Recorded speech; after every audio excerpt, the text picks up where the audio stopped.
Urgent changes are needed to the First Home Buyers Grant to save regional towns. Urgent changes are needed to the First Home Buyers Grant to help save Queensland's struggling regional towns. Mayors and regional leaders have begun lobbying the state government to push for changes to the $20,000 grant in regional communities. The grant only applies to new properties, but the leaders, with the backing of the Real Estate Institute of Queensland CEO Antonia Mercorella, are pushing for it to be allowed for existing properties as well.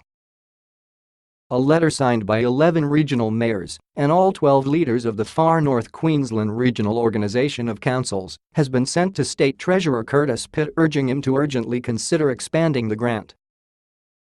Ms. Mercorella said regional Queensland had been doing it tough in the past year as a result of the resources downturn.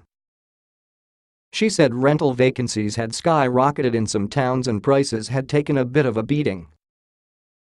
Some areas, such as North Mackay, South Mackay, Bucasia, and Blacks Beach, have lost almost 30% from the value of their homes over the past 5 years, and they desperately need help arresting this continued decline, Ms. Mercorella said. Standard & Poor's released its report into mortgage defaults earlier this month, and out of the top 10 worst-performing postcodes, Queensland was home to 7 of them, with 3 of them in the Mackay region. "We know that jobs in that market are really tough at the moment, the unemployment rate is very high, and the jobs rate is closely linked to housing," Ms. Mercorella said. According to CoreLogic's latest data, from 2011 to 2016 the median house prices in Bundaberg have declined by $15,000, in Townsville by $31,000, in Rockhampton by $34,000, in Gladstone by $63,500, and in Mackay a huge $69,000 decline.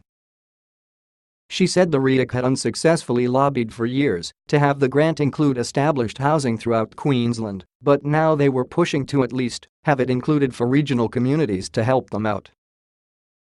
"What we are saying is that at a minimum, restore it for those regional communities," Ms. Mercorella said.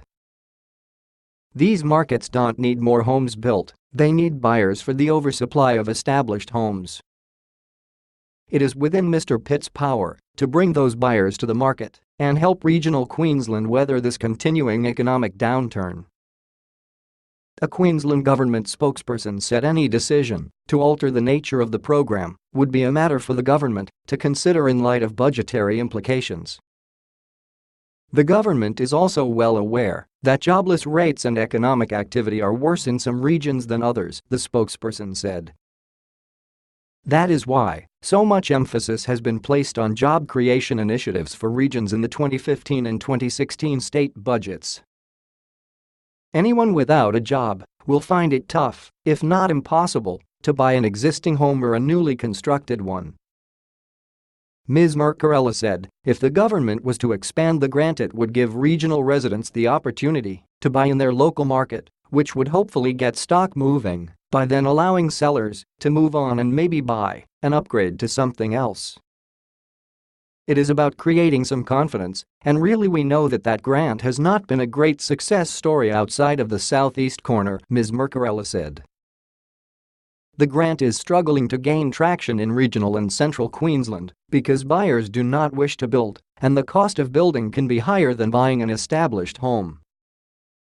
From 2012 to April 2016 only 4505 grants were accessed throughout regional Queensland, which is just 1,100 grants a year compared to the 12,944 grants that have assisted first home buyers in southeast Queensland.